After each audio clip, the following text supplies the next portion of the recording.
go back.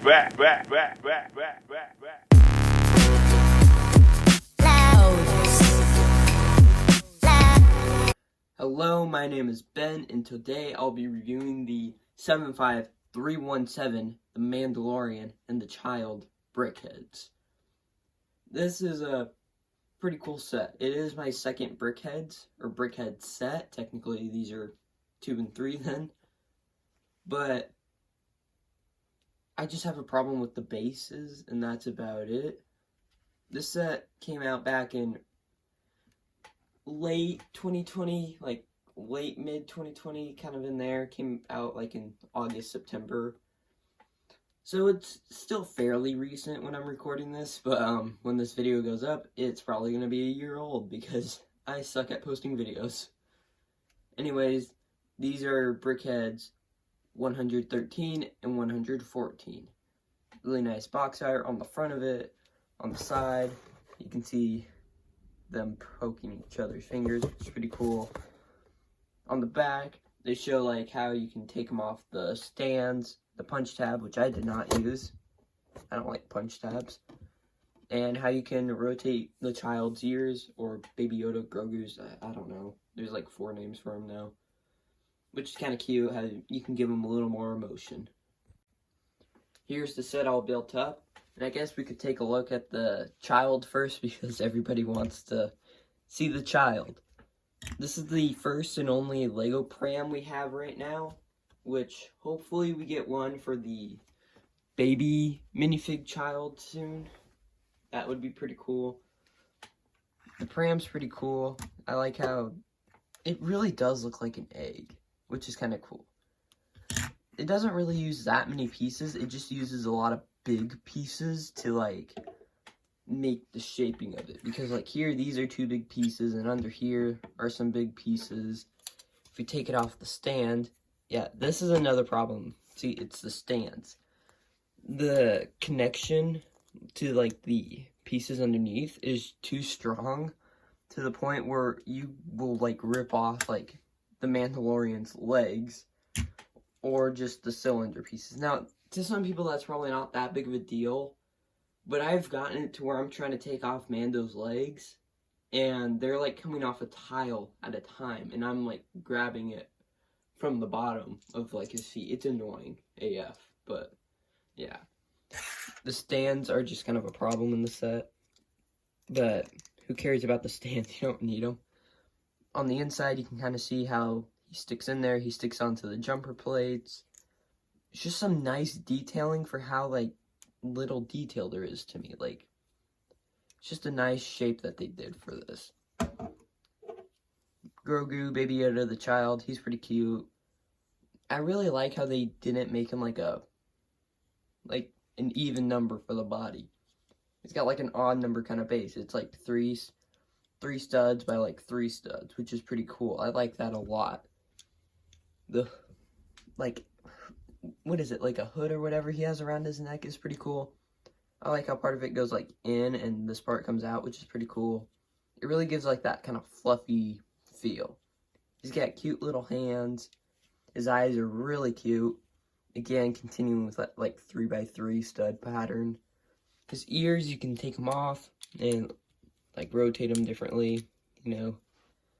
Maybe more of a sad kind of look. The back side's really confusing. They use 2 1x3 tiles.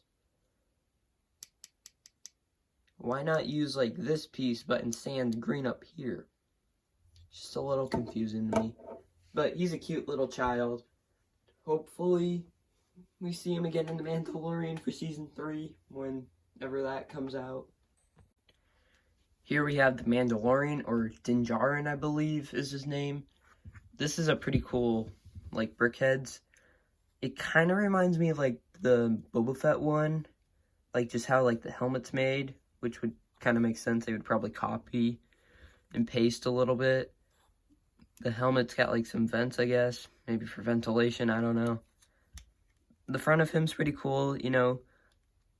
Granted though, this is like my second Brickhead set, but I have heard people say typically these would be like printing details. But it's weird because they didn't do a print, they did actual bricks. So that's kind of cool, I like that. And what I said about his legs is, like, they come off a lot, and it's kind of annoying. And I think the reason, like, pieces are getting stuck to these is because of the, like, plates, is because typically there'd be one stud here and one stud here, and then this would be tiled off. But for some reason in this set, they decided to, like, make it really strong, which is stupid because it's a pain to get him off then, and I dropped one of the legs, dang it. Like, it's just a pain to get him off if you want him off. Now, I know some people buying this are probably not going to be taking it off all the time. But, like, what if you got, like, a 5-year-old in the house? I mean, this set is recommended for, like, ages 10 and up. So they're probably going to want to play with it, kind of. Just kind of confusing to me. This arm doesn't really have much going on, or this side, really. Just, like, it's kind of blank. The cape's pretty cool. I like how, like, big and bulky they made it. And it kind of gives, like, that really, like, curved look to it. His rifle's pretty cool. I like how that attaches. Haven't had it fall off on me at all. And right here is pretty cool.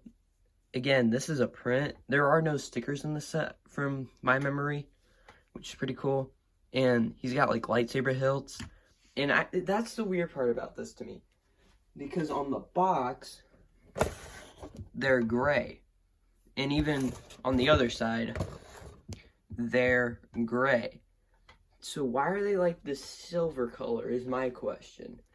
Like, did someone mix up the pieces, like, while they were shooting it or whatever? Like, it's a little confusing. Or maybe they changed it, like, mid-production run. Like, I don't know. That's just a little weird to me. But, you know, it's a nice inclusion. He's got his little, like, pistol right here, which is pretty nice. The helmet's pretty cool. Like, this part of the face isn't connected by studs. It just sits there. And it kind of shakes. Or when you shake it, it makes noise.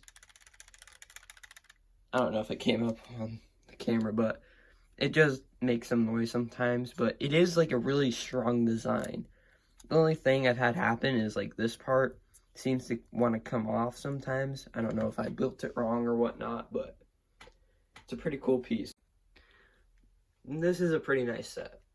If you're more into, like, display instead of play, I would probably get this. But this probably really is for, like, that 10 and up age group where it's like, if you want to play with it, you can, but it's really more of a display set. Which, you know, probably some Mandalorian fans are. They're probably more into, like, displaying their sets. But, yeah. Would recommend the set. I believe it's like $20, so, yeah, that's pretty good for almost 300 pieces, yeah. If you like this kind of content, please consider subscribing, and I hope to see you in the next video. Bye.